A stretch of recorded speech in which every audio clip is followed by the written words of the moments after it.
Hello friend, welcome my channel. আজ আমি আপনাদের কাছে নিয়ে এসেছি এক ওয়েট লস রেসিপি।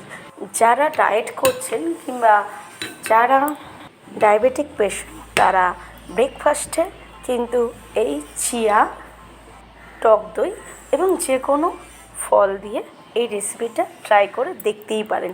এই রেসিপিটা কিন্তু ওয়েট লসে ভীষণভাবে আমাদের সাহায্য করে। যারা ডায়েট করছেন এবং ডায়াবেটিক পেশেন্ট, অবশ্যই কিন্তু আপনারা টক দইটাই ব্যবহার করবেন। তাহলে চলুন দেখে নেওয়া যাক আমার রেসিপি। আমি ঘরে পাতানো টক দই ব্যবহার করছি। নিয়ে এলাম 250 গ্রাম পরিমাপের টক দই।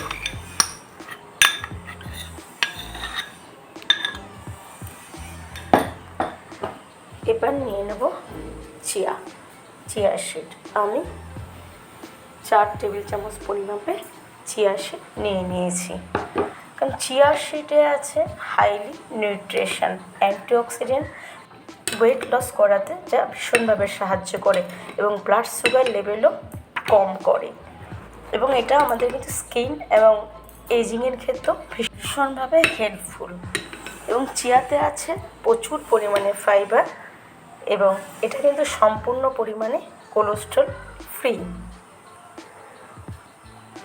এবার আমি এটাকে আধ ঘন্টার জন্য দইয়ের সঙ্গে চিয়াটাকে ভিজিয়ে রেখেছিলাম। এবার দেখুন একটা বেশ ভালো লেয়ার ঘন তৈরি করেছে। এবার আমি মিশিয়ে দিলাম কিছু বেদানা। আপনারা কিন্তু যে কোনো ফলই নিতে হবে, আমি বেদানা নিয়েছি বলে বেদানা নিতেই হবে এমন কোনো কথা নেই। ঘরে যে ফল থাকবে সেই ফলই আপনারা মিশিয়ে নিতে পারেন। তাহলে আমার চিয়া দই ব্রেকফাস্ট রেসিপি আপনাদের কেমন লাগলো অবশ্যই কিন্তু আমাকে কমেন্ট করতে ভুলবেন না। আর যদি আমার চ্যানেলে নতুন বন্ধু হন তাহলে আমার চ্যানেলটাকে অবশ্যই সাবস্ক্রাইব করে রাখবেন। আমার সঙ্গে এতক্ষণ থাকার জন্য আপনাদের ধন্যবাদ।